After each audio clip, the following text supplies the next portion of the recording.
हाल ही में जिस तरह से पाकिस्तान को भारत ने भयंकर ठोका है, उसके बाद तो भारत की लॉटरी निकल चुकी है। पाकिस्तान को 3 दिन तक तबीयत से भारत ने जिन भारत के स्वदेशी हथियारों से ठोका है, उन्हें खरीदने के लिए 2 दर्जन देश तो प्री ऑर्डर दे चुके हैं और कई लाइन में लगे हैं। वहीं अमेरिका के F-16, चीन के JF-17 फाइटर जेट, HRQ-16 और HRQ-9 एयर डिफेंस सिस्टम और साथ ही चीनी रडार को भारत ने जिस तरह से सटीक तरीके से ठोक कर बर्बाद किया है, उसके बाद तो इनकी क्षमता पर सवाल उठने लगे हैं और अब इनका मार्केट पूरी तरह से खराब हो चुका है, जिसके बाद अब पूरी दुनिया भारत के बने हथियार खरीदने भारत की ओर भाग रही है। और इसमें सोने पर सुहागा हुआ है भारतीय इकोनॉमी को लेकर। भारत की इकोनॉमी को लेकर भयंकर खुलासा हुआ है कि जिस तरह से भारत की इकोनॉमी दुनिया की सबसे तेज रफ्तार से दौड़ रही है, उसे देखते हुए भारत की अर्थव्यवस्था तीसरे नंबर पर जल्द ही पहुंच जाएगी।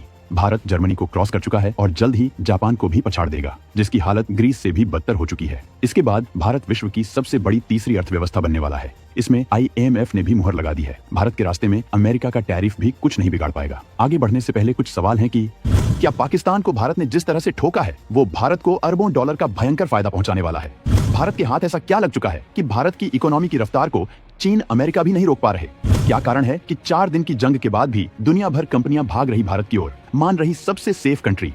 जर्मनी और जापान को इतने भयंकर तरीके से कैसे क्रॉस कर पा रहा भारत? चीन को भी पीछे छोड़ने का क्या है मास्टर प्लान? दोस्तों, हाल ही में जिस तरह से हमारे वीर जवानों ने हमारे स्वदेशी हथियारों की ताकत से पाकिस्तान को उसकी औकात दिखाई है, उसे जिस तरह से दिन में तारे दिखाए हैं, उसके बाद तो जैसे भारत की लॉटरी निकल चुकी है। ये कोई मामूली बात नहीं है दोस्तों। पाकिस्तान को 3 दिन तक, जी हाँ, पूरे 3 दिन तक भारत ने जिन मेड इन इंडिया हमारे अपने देश में बने हथियारों से तबीयत से सबक सिखाया है, उन्हें खरीदने के लिए तो अब दुनिया भर में होड़ मच गई है। खबर पक्की है कि कम से कम 2 दर्जन देश तो इन हथियारों के लिए प्री ऑर्डर दे चुके हैं और कई तो अभी भी लाइन में अपनी बारी का इंतजार कर रहे हैं। ये है नए भारत की ताकत, ये है आत्मनिर्भर भारत का जलवा। और सुनिए, असली धमाका तो अब होने वाला है। अमेरिका के वो गुरूर वाले F-16 फाइटर जेट, चीन के वो फुस्स साबित हुए JF-17 और उनके वो HQ-16 और HQ-9 एयर डिफेंस सिस्टम, जिनकी बड़ी बड़ी बातें की जाती थी, साथ ही चीनी रडार, इन सबको भारत ने जिस तरह से सटीक तरीके से नेस्तनाबूद करके रख दिया, उनकी धज्जियां उड़ा दी। उसके बाद तो इन विदेशी हथियारों की क्षमता पर पूरी दुनिया में सवालिया निशान लग गए हैं। अब इनका मार्केट पूरी तरह से खराब हो चुका है। कोई कौड़ी के दाम भी इन्हें पूछने को तैयार नहीं,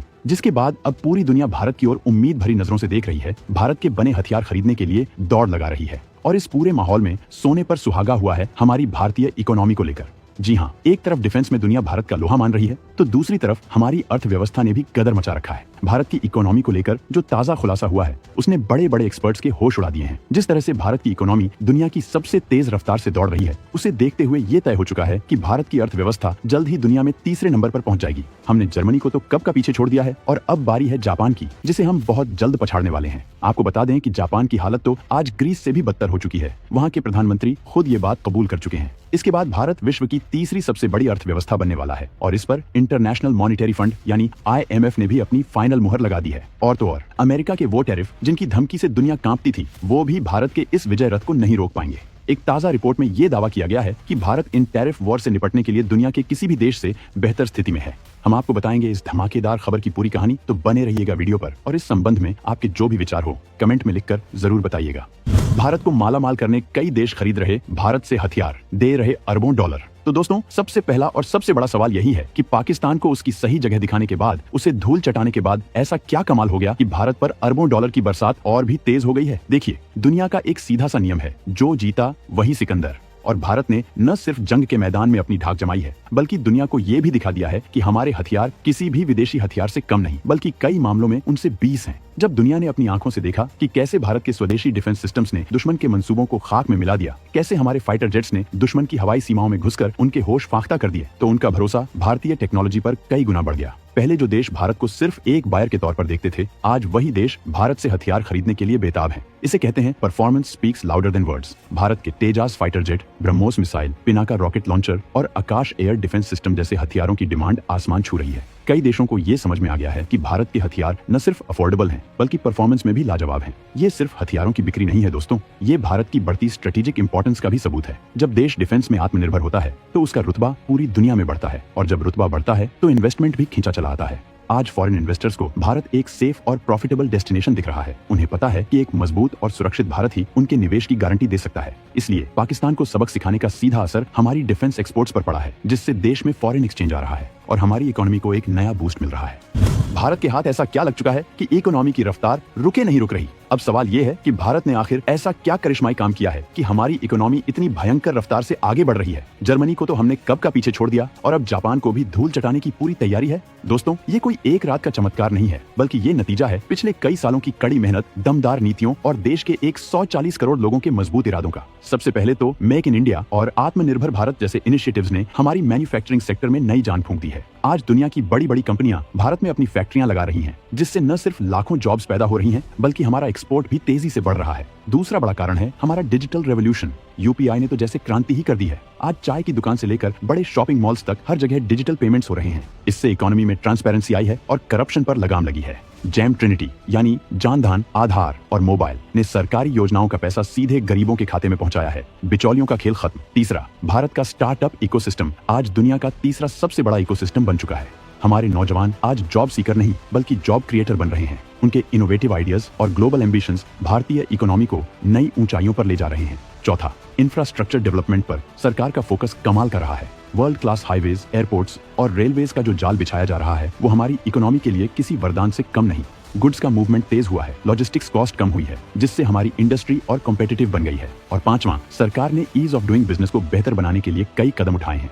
लाल फीताशाही कम हुई है, नियम कानूनों को सरल बनाया गया है, जिससे देसी और विदेशी दोनों तरह के इन्वेस्टर्स का भरोसा बढ़ा है। इन सब वजहों से भारत आज दुनिया की फास्टेस्ट ग्रोइंग मेजर इकोनॉमी है। अब आते हैं इस सवाल पर कि आखिर वो कौन से खास कारण हैं जिनकी वजह से भारत ने जर्मनी को तो क्रॉस कर ही लिया है और अब जापान को भी पीछे छोड़ने के लिए लगभग तैयार है।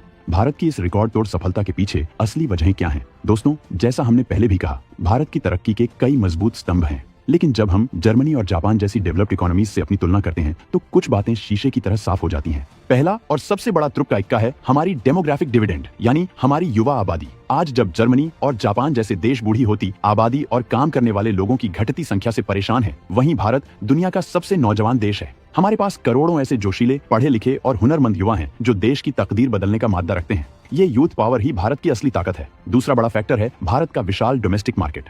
14 करोड़ से ज्यादा की आबादी वाला हमारा देश अपने आप में एक बहुत बड़ी कंज्यूमर इकोनॉमी है। इसका मतलब ये है कि हमारे यहाँ जो कुछ भी बनता है उसकी खपत देश के अंदर ही इतनी ज्यादा है कि हमारी इंडस्ट्रीज को एक सॉलिड सपोर्ट मिलता है, वो बाहरी झटकों से काफी हद तक बची रहती है। तीसरा, भारत ने टेक्नोलॉजी को जिस तेजी से अपनाया है वो दुनिया के लिए एक मिसाल है। चाहे वो डिजिटल पेमेंट्स का तूफान हो, फिनटेक सेक्टर में आई क्रांति हो या फिर ई कॉमर्स का फैलता जाल, भारत ने टेक्नोलॉजी को अपनी ग्रोथ का हथियार बनाया है। इसके उलट जापान जैसे देश कई बार अपनी पुरानी सोच और सिस्टम में फंसे रह जाते हैं। जापान की इकोनॉमी तो पिछले कई दशकों से एक तरह के ठहराव का शिकार है, जिसे एक्सपर्ट्स लॉस्ट डिकेड्स भी कहते हैं। वहाँ की सरकारें कोशिश तो बहुत कर रही हैं, लेकिन घटती आबादी और डिफ्लेशन जैसी समस्याएं उनकी कमर तोड़ रही हैं। खुद जापान के प्रधानमंत्री ने हाल ही में कहा था कि उनके देश पर कर्ज का बोझ इतना ज्यादा है कि स्थिति ग्रीस से भी बदतर नजर आ रही है कुछ मामलों में। वहीं जर्मनी, जो यूरोप का इंडस्ट्रियल पावर हाउस है, वो काफी हद तक एक्सपोर्ट पर निर्भर इकोनॉमी है। लेकिन पिछले कुछ समय से ग्लोबल स्लोडाउन, एनर्जी क्राइसिस और सप्लाई चेन में आई दिक्कतों ने जर्मनी की हालत पतली कर दी है। और अब वो सबसे बड़ा सवाल जिसके जवाब का इंतजार पूरी दुनिया कर रही है, क्या भारत आने वाले दिनों में चीन को भी पीछे छोड़ देगा? और अगर हाँ, तो इसके लिए भारत को क्या क्या करना होगा? दोस्तों, चीन को पछाड़ना कोई बच्चों का खेल नहीं है। ये एक एवरेस्ट चढ़ने जैसा मुश्किल काम है, क्योंकि चीन की अर्थव्यवस्था आज हमसे लगभग 5 गुना बड़ी है। लेकिन अगर भारत ने ठान लिया तो ये भी मुमकिन होकर रहेगा। हाँ, इसमें वक्त लगेगा, शायद 20 से 25 साल या उससे भी ज्यादा। लेकिन अगर हम आज से ही एक लॉन्ग टर्म विजन और एक सॉलिड स्ट्रेटजी बनाकर चलें तो ये सपना भी सच हो सकता है। इसके लिए भारत को कुछ बहुत ही क्रांतिकारी और साहसिक कदम उठाने होंगे। सबसे पहले हमें अपने मैन्युफैक्चरिंग सेक्टर को चीन के मुकाबले का बनाना होगा, बल्कि उससे भी बेहतर। मेक इन इंडिया को सिर्फ एक नारा नहीं बल्कि एक हकीकत बनाना होगा। हमें हर वो चीज भारत में बनानी होगी जिसकी दुनिया को जरूरत है, और वो भी बेस्ट क्वालिटी और कॉम्पिटिटिव प्राइस पर। इसके लिए रिसर्च एंड डेवलपमेंट में सरकारी और प्राइवेट दोनों इन्वेस्टमेंट को कई गुना बढ़ाना होगा। इनोवेशन को डीएनए में उतारना होगा। जब देश में एक मजबूत और स्थिर सरकार होती है और नीतियां दूर की सोचकर बनाई जाती हैं, तभी देश तरक्की के रास्ते पर तेजी से आगे बढ़ पाता है। अगर भारत इन सभी मोर्चों पर पूरी ईमानदारी और लगन से काम करता रहा तो यकीन मानिए वो दिन दूर नहीं जब दुनिया भारत को सिर्फ तीसरी नहीं बल्कि शायद दुनिया की दूसरी या पहली आर्थिक महाशक्ति के रूप में सलाम करेगी।